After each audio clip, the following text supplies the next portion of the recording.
Hey there, listener. Welcome to The Last Leaf by O. Henry. This is a heartwarming, motivational tale of hope, sacrifice, and the power of art. Get cozy and let's dive into this touching story. Here we go. In a little district west of Washington Square, the streets have run crazy and broken themselves into small strips called places. These places make strange angles and curves. One street crosses itself a time or two. An artist once discovered a valuable possibility in this street.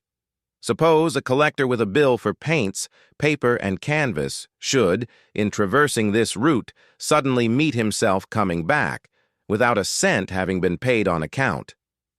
So, to quaint old Greenwich Village, the art people came, hunting for north windows and 18th-century gables and low rents. Then they imported some pewter mugs and a chafing dish or two from 6th Avenue, and became a colony. At the top of a squatty 3-story brick, Sue and Johnsy had their studio. Johnsy was familiar for Joanna. One was from Maine, the other from California. They had met at the table d'hote of an 8th Street Delmonico's and found their tastes in art, chicory salad, and bishop sleeves so congenial that the joint studio resulted. That was in May. In November, a cold, unseen stranger, whom the doctors called pneumonia, stalked about the colony, touching one here and there with his icy fingers. Over on the east side, this ravager strode boldly, smiting his victims by scores, but in the narrow, mossy places of the village he walked with a slower tread. Johnsy was one of his victims. She lay, scarcely moving, on her painted iron bedstead, looking through the small Dutch window panes at the blank side of the next brick house. One morning, the busy doctor invited Sue into the hallway with a shaggy gray eyebrow. "She has one chance in, let us say 10, he said, as he shook down the mercury in his clinical thermometer. "And that chance is for her to want to live. This way people have of lining up on the side of the undertaker makes the entire pharmacopoeia look silly. Your little lady has made up her mind that she's not going to get well. Has she anything on her mind?" She wanted to paint the Bay of Naples someday," said Sue. "Paint? Bosh! Has she anything on her mind worth thinking about twice? A man, for instance?" "A man?" said Sue with a Jew's harp twang in her voice. "Is a man worth— But no, doctor, there is nothing of the kind." "Well, it is the weakness then," said the doctor. "I will do all that science, so far as it may filter through my efforts, can accomplish. But whenever my patient begins to count the carriages in her funeral procession, I subtract 50% from the curative power of medicines. If you will get her to ask one question about the new winter styles in cloak sleeves, I will promise you a 1 in 5 chance for her, instead of 1 in 10. After the doctor had gone, Sue went into the workroom and cried a Japanese napkin to a pulp. Then she swaggered into Johnsy's room with her drawing board, whistling ragtime. Johnsy lay, scarcely making a ripple under the bedclothes, with her face toward the window. Sue stopped whistling, thinking she was asleep. She arranged her board and began a pen-and-ink drawing for one of the story magazines. For several hours she worked, while Johnsy lay with her eyes fixed on the window. As Sue was sketching a pair of elegant horse-show riding trousers and a monocle on the figure of the hero, an Idaho cowboy, she heard a low sound, several times repeated. She went quickly to the bedside. Johnsy's eyes were open wide. She was looking out the window and counting backward. 12, she said, and a little later 11, and then 10 and 9, and then 8 and 7, almost together. Sue looked out the window. What was there to count? There was only a bare, dreary yard to be seen, and the blank side of the brick house 20 feet away. An old ivy vine, gnarled and decayed at the roots, climbed halfway up the brick wall. The cold breath of autumn had stricken its leaves from the vine until its skeleton branches clung almost bare to the crumbling bricks. "What is it, dear?" asked Sue. 6, said Johnsy in almost a whisper. "They're falling faster now." 3 days ago, there were almost 100. It hurt my head to count them. But now it's easy. There goes another one. There are only 5 left now. 5 what, dear? Tell your Sooty. Leaves. On the ivy vine. When the last one falls, I must go too. I've known that for 3 days. Didn't the doctor tell you? Oh, I never heard of such nonsense, complained Sue with magnificent scorn. What have old ivy leaves to do with your getting well? And you used to love that vine, so you naughty girl. Don't be a goosey. Why, the doctor told me this morning that your chances for getting well real soon were, let's see, 10 to 1. Why, that's almost as good a chance as we have in New York when we ride on the streetcars or walk past a new building. Try to take some broth now and let Sooty go back to her drawing, so she can sell the editor man with it and buy port wine for her sick child and pork chops for her greedy self.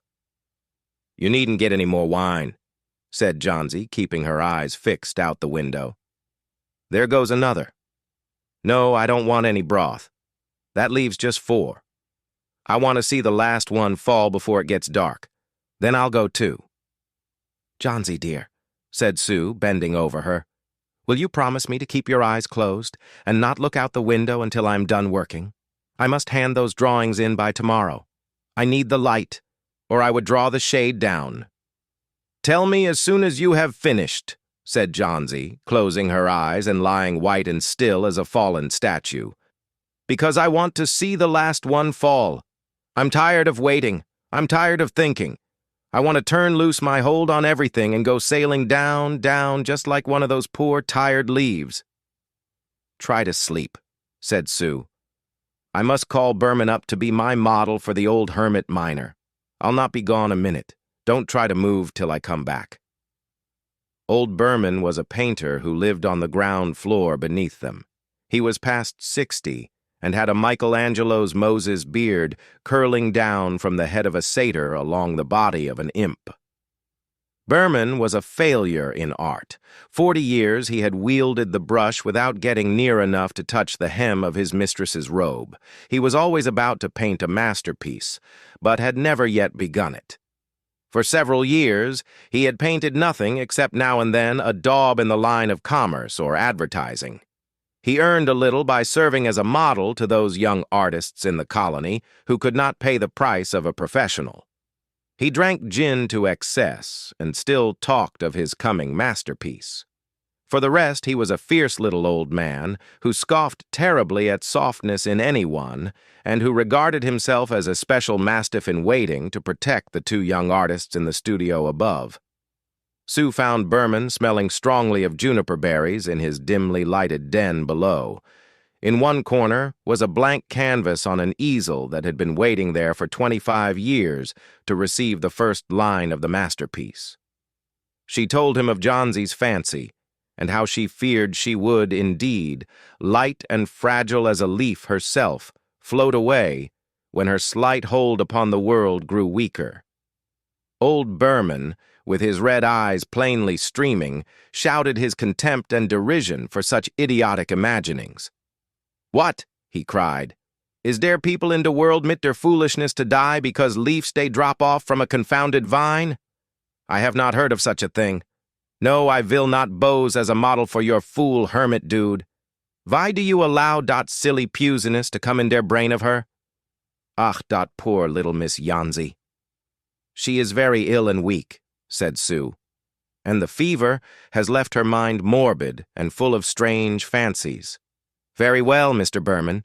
If you do not care to pose for me, you needn't, but I think you are a horrid old flibberty-gibbet." "You are just like a woman," yelled Berman. "Who said I will not bose? Go on. I come mit you. For half an hour I have been trying to say dot I am ready to bose. Gott! This is not any place in which one so good as Miss Jansi shall lie sick. Some day I will paint a masterpiece, and we shall all go away. Gott! Yes." Jansi was sleeping when they went upstairs. Sue pulled the shade down to the windowsill and motioned Berman into the other room. In there, they peered out the window fearfully at the ivy vine. Then they looked at each other for a moment without speaking. A persistent, cold rain was falling, mingled with snow. Berman, in his old blue shirt, took his seat as the hermit miner on an upturned kettle for a rock. When Sue awoke from an hour's sleep the next morning, she found Johnsy with dull, wide-open eyes staring at the drawn green shade. "Pull it up, I want to see," she ordered in a whisper. Wearily, Sue obeyed.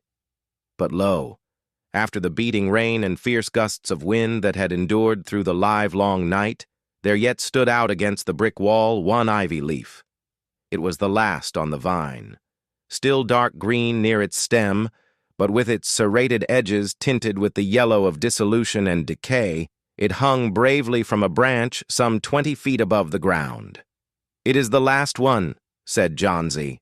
"I thought it would surely fall during the night. I heard the wind. It will fall today, and I shall die at the same time." "Dear, dear," said Sue, leaning her worn face down to the pillow. "Think of me, if you won't think of yourself. What would I do?" But Johnsy did not answer. The lonesomest thing in all the world is a soul when it is making ready to go on its mysterious far journey. The fancy seemed to possess her more strongly as one by one the ties that bound her to friendship and to earth were loosed. The day wore away, and even through the twilight they could see the lone ivy leaf clinging to its stem against the wall. And then, with the coming of the night, the north wind was again loosed, while the rain still beat against the windows and pattered down from the low Dutch eaves. When it was light enough, Johnsy, the merciless, commanded that the shade be raised. The ivy leaf was still there. Johnsy lay for a long time looking at it, and then she called to Sue, who was stirring her chicken broth over the gas stove. "I've been a bad girl, Sudie," said Johnsy. "Something has made that last leaf stay there to show me how wicked I was. It is a sin to want to die. You may bring me a little broth now, and some milk with a little port in it, and... No, bring me a hand mirror first, and then pack some pillows about me, and I will sit up and watch you cook." An hour later, she said, "Sudie, some day I hope to paint the Bay of Naples." The doctor came in the afternoon, and Sue had an excuse to go into the hallway as he left. "Even chances," said the doctor, taking Sue's thin, shaking hand in his. "With good nursing, you'll win. And now I must see another case I have downstairs. Berman, his name is some kind of an artist, I believe. Pneumonia, too. He is an old, weak man, and the attack is acute. There is no hope for him, but he goes to the hospital today to be made more comfortable." The next day, the doctor said to Sue, "She's out of danger. You've won. Nutrition and care now, that's all." And that afternoon, Sue came to the bed where Johnsy lay, contentedly knitting a very blue and very useless woolen shoulder scarf, and put one arm around her, pillows and all. "I have something to tell you, White Mouse," she said. "Mr. Berman died of pneumonia today in the hospital. He was ill only 2 days. The janitor found him on the morning of the first day in his room downstairs, helpless with pain and fever. His shoes and clothing were wet through and icy cold. They couldn't imagine where he had been on such a dreadful night. And then they found a lantern, still lighted, and a ladder that had been dragged from its place, and some scattered brushes, and a palette with green and yellow colors mixed on it, and... Look out the window, dear, at the last ivy leaf on the wall. Didn't you wonder why it never fluttered or moved when the wind blew? Ah, darling, it's Berman's masterpiece. He painted it there the night that the last leaf fell. Well, listener, we've reached the end of The Last Leaf by O. Henry. What a moving journey of hope and sacrifice, right? Thank you for joining us in this beautiful story. Until next time, keep holding on to your dreams. Goodbye for now.